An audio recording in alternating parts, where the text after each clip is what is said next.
Hello and welcome to Turn of Speed. I'm Rachna Tyagi. Today we are at Ring Road in Bangalore at Ultraviolette's UV hangar, which is their flagship center. Let's see what's in store for us.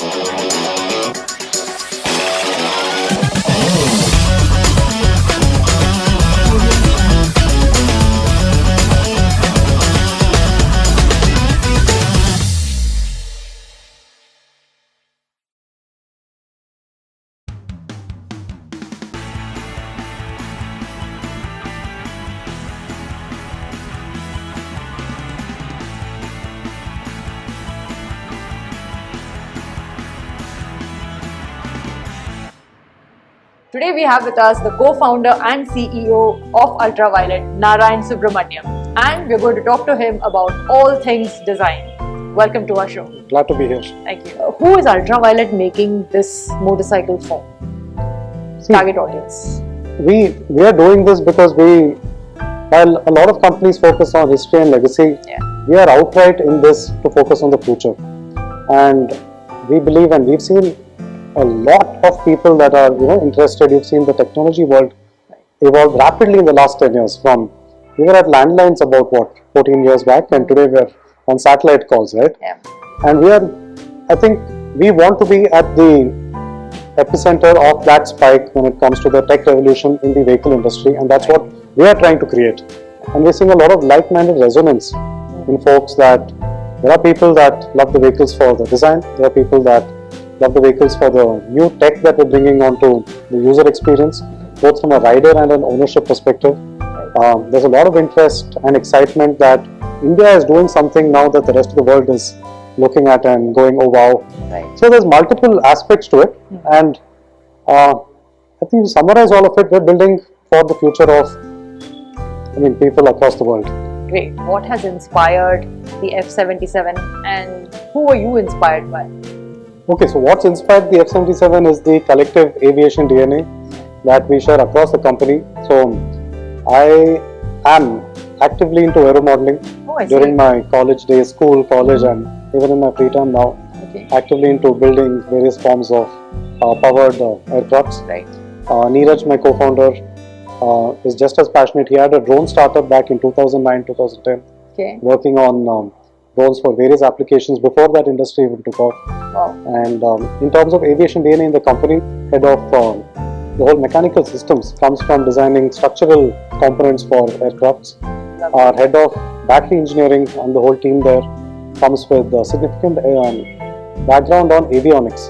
Okay. So on an aircraft, you can't have a cascading failure. If something fails, you need multiple fail-proof systems to take over and stabilize systems.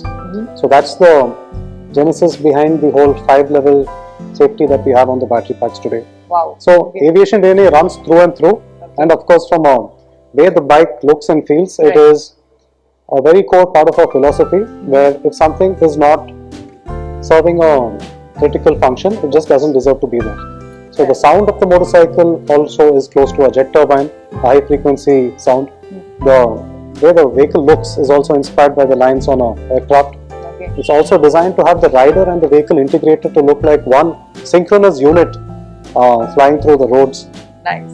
So yeah, all in all, aviation inspired on the design and the tech side as well. Nice, nice. Tell us a little bit about these decals, because I noticed that every motorcycle in a different color had different decals, and that's really fascinating, So in terms of design, tell us a little bit about, how you all have gone about designing the decals. So, being a design-led company, it sort of reflects in a lot of the second, third layer of details that you come across beyond just experiencing the motorcycle as well. So, for instance, you're right that there are multiple themes of decals. In fact, we've got 3. So, there is one family within the F-77 Mark II series called the Airstrike, which comes in white, the supersonic silver and the blue that we see here. The lasers fall between the spectrum of deep yellows to reds, and the shadows are in the darker side of things. Right? And each of these has its own unique set of decal treatment, which also goes back to the way the paints and the graphic schemes are also influenced. For instance, the Airstrike series is more representative of folks who like higher technology, folks who like a more lifestyle quotient in gadgets and machines that they own. The laser is more about being a bit louder, a bit more expressive. Okay. A lot of racing influences come into how the lasers have been specced out. Okay. Shadows come from the world of superheroes. Okay. The whole Dark Knight, Batman scheme of things, right? Right. Where it's a little understated but very powerful in what it represents. Right. What do you have to say to purists who believe that your motorcycles don't have the feel of an IC engine motorcycle? The only response to that is to have a test ride, and we've seen everything turn 180 degrees once you've experienced the motorcycle. Wow. And see the reason we are so confident, and we've seen that happen, right? We've seen change of mindset and change of perception happen in the instant you ride a motorcycle. Two reasons. One is, over the last 15 years, India has seen a lot of other low-powered import electric vehicle options, right, that have done a lot of injustice to what electric drivetrains are capable of. And two, we are designing stuff as people who love motorcycles and who have owned a series of motorcycles in the past, right? Right. So for us, it's a different technology, but what a motorcycle represents is still true at the heart of what this is. Can you tell us a little bit about how the design of the F77 has evolved over a period of time? Because, from the changes that we've seen, from the removable battery packs, the most prominent ones, to, it's now fixed. Right. So that's, something that, it's very evident. What about the other small nuanced changes, that have taken place over the years? Right. So what you're talking about is what we showcased in 2019. That was the first generation of vehicles that we'd unveiled. Right. Right, and when we first put pen to paper, the intent was not just to create a cool electric motorcycle. The intent was to create an identity that represents what India can do, what the future of hardware and vehicles coming out of India can be, right? Historically, we've looked to the east or the west when it comes to the best in terms of design or tech, and we believe it's time to reverse that trend now. So that was the genesis of what we wanted to create. So coming to the design, the F77 is definitely provocative. It's a crossover between a sports and a street motorcycle. What we wanted to do was create something that is very sporty, a lot of fun, and we call it an urban sports motorcycle, and that's a bracket this falls under. Right. Okay. And what you mentioned about the 3 batteries was back in 2019. Right. What we realized that with 3 modular batteries, while there was the convenience of taking the batteries out and charging it elsewhere, it also came with the limit of what range we could provide on the motorcycle. Right. So this was post about 5 years of R&D, where we got back to the drawing board and questioned our own assumptions, right? When we began the company, we thought a 150, 160 kilometers could be a good range, but I think the world had moved ahead, and we wanted to push that number to 200. And while we went back to the drawing board, we realized that with a fundamentally new approach, we migrated from 18650 to 21700 cells, increased power density, increased energy density, and we were in fact able to push it to an IDC range of 300 plus kilometers. Right. So we went all the way, and then we launched 2 variants, the Recon and the F77, one at 200 plus and one at 300 plus kilometers. Yeah. So that's the whole history behind how the transition happened from modular batteries to a fixed battery pack. The benefit, of course, was significantly higher range, and we felt in the world of motorcycles, that is what we prioritized. Right. Okay. Right. Is it a highway rider's motorcycle yet? I think that is a question for the world of electric vehicles in general, and 2 ways to look at it. One from the range available on the vehicle itself, and 2 the infra that is supporting it. And as part of Ultraviolette's strategy, we are looking at both of them. And from the vehicle side, we've already solved it. Right. So the F77 Mark II now comes with an IDC range of 323 kilometers. Right? And to give you some perspective, that is the largest range on an electric two-wheeler in all of Asia. Wow. Right? And we also have the largest battery pack on a vehicle. So from a product perspective, we've more than enough solved for all sorts of weekday and in and around the city weekend rides. So the next part, coming to the infra side of it, we do recognize that motorcycling is also about going on those occasional long rides with your friends, right, or the solo adventures. And we've launched the UV Supernova network, Now that is scaling across multiple cities. We've already got the pilot that is up and running in Karnataka, Maharashtra and Tamil Nadu as of date. Right. And this is DC highway fast charging. So we support 6 kilowatt and 12 kilowatt charging on the vehicle. So we're talking about 40 to 60 minutes and you're inputting from 20 to 80% charge on your vehicles. Right.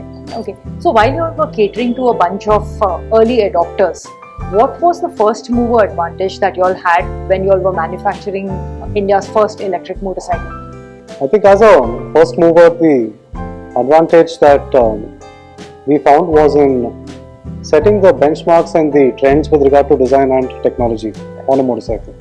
And being the first performance electric motorcycle gave us a clean canvas to explore various ways in which the product could meet multiple ride scenarios from a everyday and a weekend ride perspective, and really push the envelope when it came to what it represents from a design perspective as well.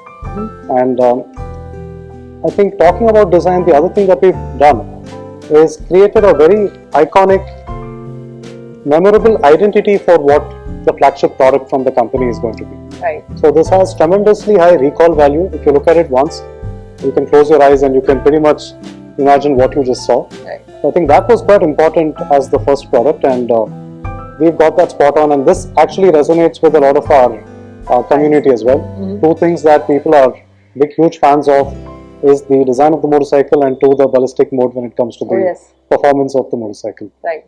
And hopefully this inspires the industry itself, where we can take on unconventional approaches to problem solving, both on the design performance side of things. So your motorcycle weighs 207 kgs, the boost charger weighs around 7 kgs. Right. What is being done in terms of design to meet the challenges of weight reduction? Sure. How are you all working towards that, and to improve the performance, and the range? Sure. So what's happening on that this comes with a lot of that already having gone into the system. If you look at where we are compared to a similarly powered IC engine vehicles, I think the delta in weight would be between about 7 to 10%. And we think we've hit a good mark there, because if you look at an engine and a fuel tank, we are talking about totally 30 to 35 kgs, the engine, the transmission and the fuel tank on a nice motorcycle. Now you take that away and we're talking about a battery pack that does that outputs 12 kilowatt hour of available energy, right? That comes to about 65 to 70 kgs. So the fact that this system itself is inherently heavier, and today we're able to provide more range on a single charge than a full tank of petrol on an IC motorcycle. Right. And we've gotten the weight down to about 200 kgs. This meant we had to be very, very innovative when it came to weight reduction. Right. So if you look at the chassis, we're running a composite chassis that is made of trellis frame structures, casted aluminum structures. Right. We're using the battery as a stress member, so we've done away with additional weight on the chassis, because the battery and the whole motor and the gearbox package acts as a stress member. We've done a lot of innovation on the battery tech that is able to harness air cooling to keep the systems safe and sound. So we've gotten rid of a radiator, we've gotten rid of coolants. So a lot of these have come together, and a lot of that approach has been from the aviation industry. In fact, the team leading our chassis engineering was earlier working on landing gears for aircrafts. Okay. So that DNA has already come in. I think there are 200 kgs now as a factor of having to provide significantly high range on the vehicle. Right. Can you tell us a little bit about what's new on the software front, and also on the tech front at Ultraviolette? What's happening? So with regard to the Gen 1, we already had the highest range on any two-wheeler in Asia. We also had the highest performance, the highest top speed. A lot of that was already in place. Right. Now the Mark II came with a whole new layer in terms of technology advancements on the vehicles. While the Gen 1 had ABS, the Mark II comes with traction control. And not just a single mode of traction control, we further optimized into 3 levels of traction control. You have level 1, 2, 3 that caters to the lowest intervention to the highest intervention. Right. So whether it's ice or rain, heavy rain, to sand, to the racetrack, to urban roads, you can customize your traction settings. That is one. The other very exciting innovation from our side was regenerative braking. Yeah, 10 levels. Yeah, so Gen 1 had 3 levels of regen. Now Mark 2 comes with 10 levels of regen. And what this is doing essentially is you're able to have a lot of your braking energy not go out as heat losses on the brake disc, in fact redirect them back into the batteries. Right now this on an urban ride scenario, you set it at say level 6, 7, 8, etc. and it's super fun stop and go riding in the traffic. And on highways we would recommend lower regen settings. You want to keep that momentum going. Right. And on hilly regions again, tune it, dial it up to maximum length. Okay, great. So in fact with the regen you can extract more than what we've advertised or claimed as the range numbers. Okay, let's get into the geeky stuff. Yeah, so as part of the innovation, the other aspect that we're quite proud of and happy with is the UV dynamic stability control, the DSC as we call it. Right. Now this will hard to explain, I'll give it a shot. So you've got ABS on the vehicles. The role of ABS is to prevent locking of the wheels. In a sense, it prevents the rate at which the wheel slows down, right? And you've got regen on the vehicle. At higher regen levels, the role of regen is to actively slow down the wheel, right? Now what happens in a panic braking scenario where you want to modulate the effect of ABS versus the effect of regen? So this is what the dynamic stability control does. It can map out whether your braking is mild braking, active braking or panic braking, and in a panic braking scenario it communicates to the regen or the controller to let go of what the regen is doing and prioritize the functionality of the ABS, and vice versa in other braking scenarios. Now this is something that has been effected for the first time on any electric vehicle out there. Wow. Tell us a little bit about the app that you all have for the motorcycle. Right. Yeah. So the Ultraviolette app is more from an ownership and a ride customization perspective. Right. So the vehicle is designed to function independent of the app. We've got multiple, all of the new tech features that are accessible through the keypad and the console itself. Right. But the app gives you a lot of data. It gives you a lot of diagnostics, your ride patterns, your charging history, scheduling service, maintenance related aspects, right. And of course customizing certain things. You can choose between different skins or different themes you have on the console as well. Right. So it's going to grow into an overall umbrella feature set from an ownership perspective, right. While the bike or the F77 is going to be a lot more focused on the product experience perspective. Okay, great. So the app aside, on the motorcycle we've got all of the functions related to performance, the console themes available to you, and even this whole experience has been designed more from a gaming experience perspective, right? Motorcycle, while being futuristic, also needs to be fun. Yeah. So the way we've designed the whole screen that you see here, this is the radar theme. Now here, as you accelerate, you have energy consumption going clockwise, and as you use regen, you have the regen and energy recovery coming anti-clockwise. So let me just show you a bit of that. So we're motor armed now, right? And as I'm accelerating, you see that, and now this is without regen.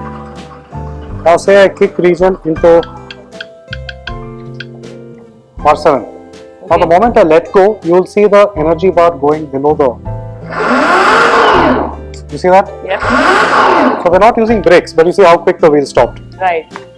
So that is a lot of cool things on the interface. So we've got efficiency bar, we've got the regen bar, you've got all your efficiency related information on the left, your general information, connectivity, time, all of that at the center, and the range and battery information on the right cluster. Wow. Now going into the menu, even this is designed more from a gaming sort of a theme. All your vehicle settings here, and if you look at this, the exact vehicle that you own is what is represented here as well. Wow. Now you have your maps, trips, controls. Let me probably go into controls. You have performance, ABS setting, regen setting, traction control. While some of this can be accessed via shortcuts on the home screen, you can still go into this and play with some of these settings as well. Traction control, like I was talking about earlier, multiple levels of TC. hill hold is another new feature that we've introduced. Wow. So whatever incline you're on from a urban road or a riding in the hills perspective, we can handle. There's enough torque to handle any sort of gradient that you come across.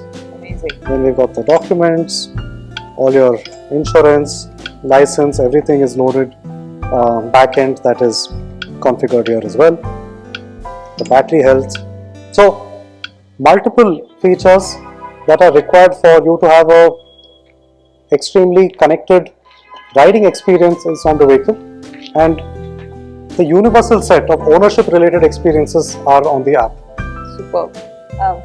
Can you demonstrate the charging flap for us, please? Okay, so the Gen 1 had ABS charging flap. We've now gone into a full metal cap based on feedback that we've gotten from the community. Okay. So this is metal. It's also integrated with magnet, so you have that satisfying sound. Yeah. And then this is where your charging connector plugs in. And if you look at this, maybe on one of the vehicles outside, you could see that while it's on charge, this lights up. Wow. That's an indicator on the vehicle side that the vehicle is charging. Okay. You've got lights on the charger as well that communicate that. Yeah. Okay. Big job. Tell us a little bit about your unique headlamp. Okay, so this headlamp took nearly 2 years to have it developed and ready for mass production. A very important part of the vehicle, because the whole intent and the attitude of the vehicle is defined by the headlamp and also by the DRLs here. So it was important for us to showcase the identity of the vehicle, which is being smart, bold and progressive, right? And if you look at the headlamp and our identity lamps as well, so it's quite sleek, quite dynamic. This is the low beam. This kicks in from a high beam perspective. So this is the state when the motor is armed. You have just the identity lamps come on. Now when I'm motor armed, we've got the low beam, and then that's the whole high beam setup. The paint job on the Ultraviolette F77 is phenomenal. Thank if you. you can throw some light on the paint, the layers, Sure. and the coats of paint. I mean, with all of the form refinement and everything that's gone into the vehicles and the themes we spoke about, which is airstrike, shadow and laser, Right. all of it coming to life is heavily dependent on the quality of finish and the paint quality as well. And if you look at all 9 variants, each of them have a very unique treatment. Most of them have between 2 to 3 coats of paint. What we see here is a very unique shade of yellow. It's not lime, it's not orange, Yeah. it's a rich yellow. And if you look at the clear coat on top, you've got a lot of silver and golden sparkles as well. It's a metallic finish. Yes, the metallic finish. So Right. this, yeah, you're right. This comes under the metallic paint schemes. Do you So also does have the- solid colors? Yes, we have solid colors. The stellar white, the turbo red Okay. is also solid, Okay. and the plasma red is metallic. The lightning blue is metallic, Right. and so is the afterburner yellow. Wow. And also adds a lot. I mean, what are you contrasting this with? If you look at the metallic yellow finish here, now we've contrasted that with a metallic all black tank. Right. A lot of the appeal of the motorcycle also depends on what are the secondary accents we're coordinating the primary paint finishes with. Right. This, the afterburner yellow, the metallic shade, goes really well with this completely jet black, metallic black finish on the tank as well. So Right. tank, the belly panel, both follow the same scheme. Right. Whereas the cosmic black, for instance, Right. we have black as the primary paint panel, but the tank and the belly are not completely black. It's a tone of darker grey, Right. right? So when you just glance at it, you might not instantly recognize some of these differences, but there has been a lot of Play. thought that's gone Right. into, Wonderful. Tell us a little bit about these Aero discs, because they look so cool. right? This was something that has a lot of heritage in the world of racing. Basically, it helps optimize aerodynamics while going at really high speeds on the racetracks. And we brought in that to our production motorcycles as well. And the challenge here has been, while there have been historic attempts at it from an aftermarket perspective, it's quite unsafe because they tend to crack or break, and if that happens when you're riding, that's a serious issue on the road. So what we've tried to do, or what we've done, in fact, is engineer them really well. So we've got multiple bolts that are connecting the right and the left, holding them very securely in place, and also the underside of the alloy and the mating of the aero disc forms a very tight joint as well. Now, while we solved for this, we also realized there's another issue at play. How do you fill air in the wheel? The valve needs to be accessible, right? So we've also engineered a cavity here with enough clearance that you can have your hose go around and access the air valve as well. So we've got a very interesting feature called ACWS, anti-collision warning lights. This ties into the region braking scenario that we spoke about. So today, most vehicles on the road, when you see them braking, you see the brake light come on and you know it's friction braking. But now this vehicle could be braking through friction braking or through region braking, right? And as a rider or a driver behind, you need to know that the vehicle in front, is it braking based on region or friction braking? And as part of that, we've got a very unique frequency, again inspired by the lights on an aircraft that blink at a certain frequency when you're under region. So first I'm going to turn region off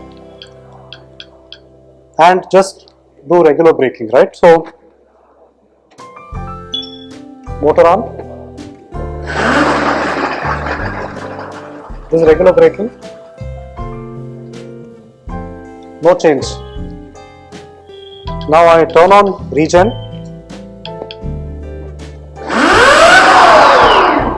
You see that there's a very unique frequency of how the light blinks as well. Wow.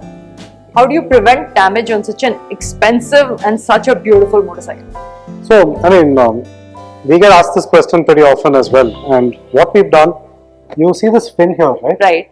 So this fin not only serves an aerodynamic purpose of deflecting air for the motor cooling, this is also integrated with a metal structure inside. Okay. So if the bike was to lean or to fall, the only 2 points of contact are the bar end here and this fin here.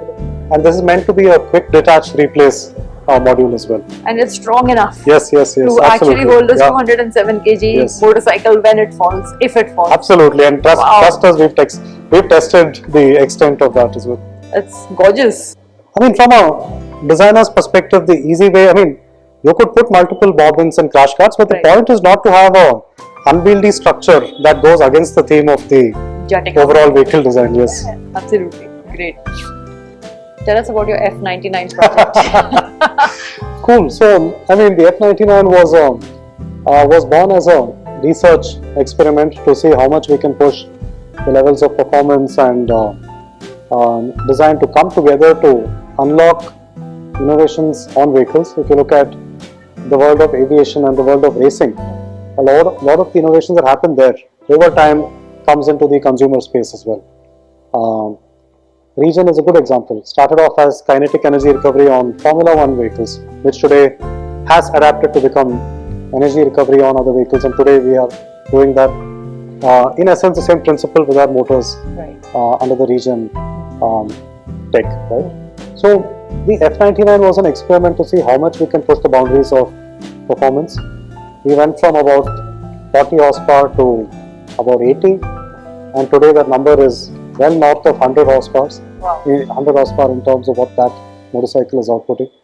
And the moment your speed and power goes up, your other challenges go up exponentially, right? Your drag goes up exponentially when you're going really fast.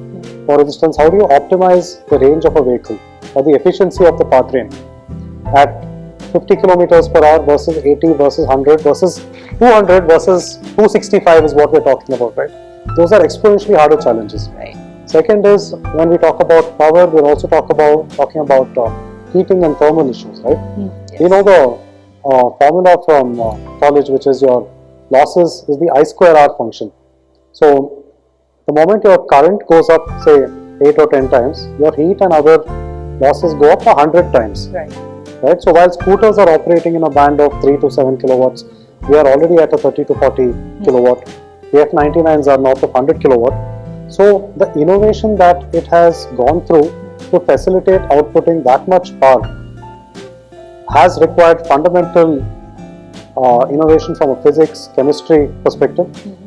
We've gone to the extent of studying how battery packs are designed for astronauts in outer space. right? How do you manage life critical missions? And we know that very high end ceramics are used there, but of course price points are prohibitively high to put them into commercial vehicles. But looking at the principles of how those problems have been solved and then adapting them through locally available processes and materials is what a lot of our innovative R&D has been about. Right.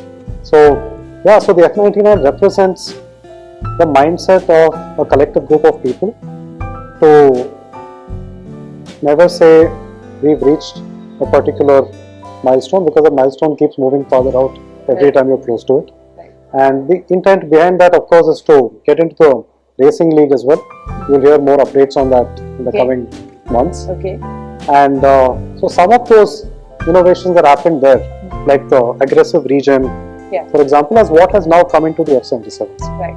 Okay. So it's serving, keeping intact the culture of aerospace racing performance on one side. It's giving us a test bed to innovate rapidly on R&D and see what can come into production. Right.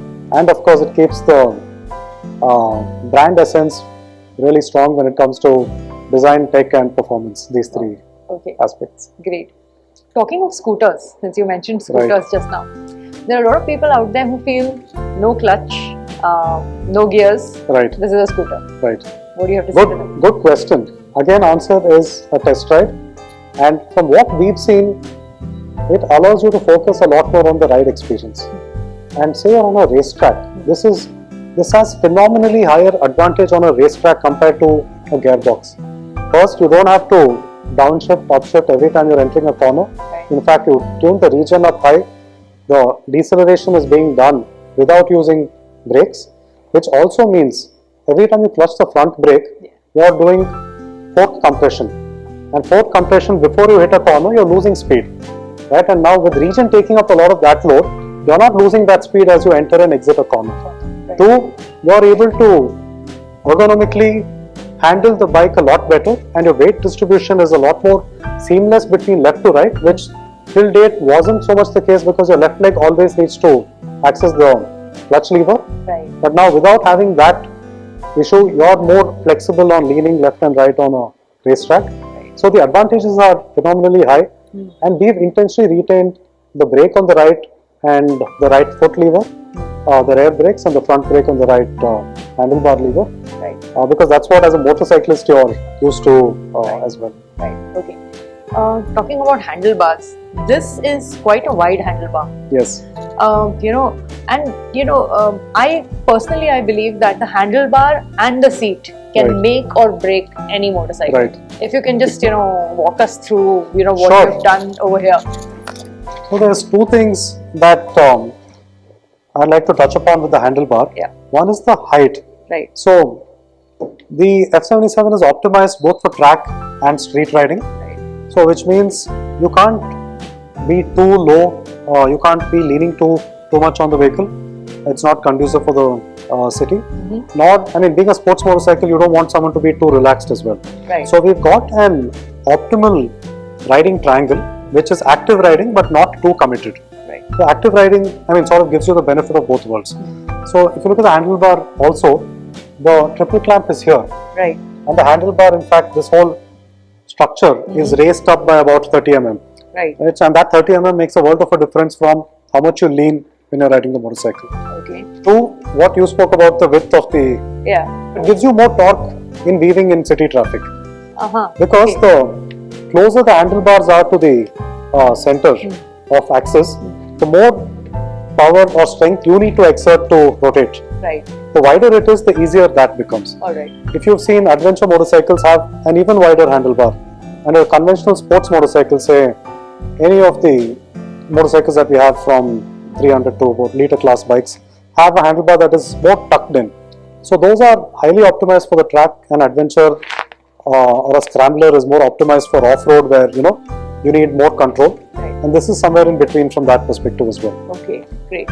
And talking about the seat, right? Because the pillion rider as well as both of them have to be comfortable. Yes. So your thoughts? So since you've designed it. on the seat, being a sports motorcycle, of course, it has to be sporty, sleek. Of course, the seats are typically slightly on the harder side. Yeah, and like you said, we need a very sexy tail as well on the vehicle. So the pillion seat has been optimized. If you look at other benchmarks, this is larger than most other sports motorcycle benchmarks, and add to it the lack of engine vibration, and it's a really comfortable pillion ride from what we've received feedback on. The rider seat, staying true to the sports heritage, is not too soft. We've kept it a bit on the firmer side so that it still has the DNA of a race motorcycle.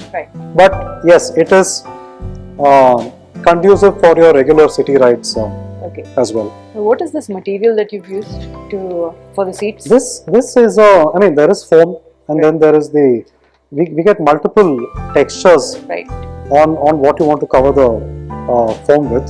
So we've chosen something that is not too grippy but not too smooth. Smooth either. Yes. That can be a hazard. Yes. Okay, great. And we've also got the tank grips here. Oh yes, I saw those. Mounted on the wall there. Right. Yeah. Wow. So this comes as an accessory that is easy to mount once you purchase the vehicle by yourself as well. And this gives you additional grip on the inside of the thighs. And the effect of that is whenever you're slowing down or braking, there's not too much forces acting on the arms. And in fact, the right way to ride a motorcycle as well is to really grip the sides of the tank with your legs and then have your arms as free as possible. An expensive motorcycle that's not yet available in a lot of cities in India, charging issues. What are your plans to boost sales? I think when we talk about expensive, I would also talk about where we are at today vis-a-vis the rest of the industry. If you look at the whole performance motorcycle segment, I think we're bang on in where the mid-range of those segments are at, anywhere from a 300 to a 500, 600 cc motorcycles. This entire spectrum is from about say 2.5 lakhs to about 5 lakhs, and we're right in the middle there. So I think this again is a lot to do with the engineering and the smart decisions that have gone into selection of components, and of course the vertical integration of subsystems that have gone into the vehicle. So now the next part of this is the ownership aspect. So we've got vehicles that have been on the roads for over a year today. Today marks the I think a 1 year anniversary for a lot of our owners, right? And we can see tangible data that folks have saved between 50 to about 65,000 rupees on petrol cost alone, right? And if you just multiply that, in about 5 years you've essentially paid yourself back on what you spent on the motorcycle. Wow. So I mean, that of course is a longer journey that as a company we will continue to innovate, not just on the tech but also on the pricing side of things. But I think we are comfortably placed where we are.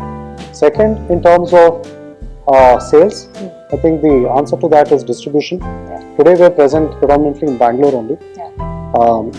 We've sent a few batches of vehicles to cities like Chennai, Pune, Bombay, where people had ordered over 2 years back and were quite eagerly waiting for it. So we've sent a few vehicles out. But we are now in the phase where over the next 4 months we are opening about 20 more retail points across India. And now this should see significant exposure and vehicles on the road, not just in Bangalore but in other parts of the country as well. Lovely. Are there any women who have bought your motorcycle? Yes, there are a few women. Of course, the number of men riding our bikes is higher, but yes, there are a few women that are already part of the sporting community. Wow, that's great.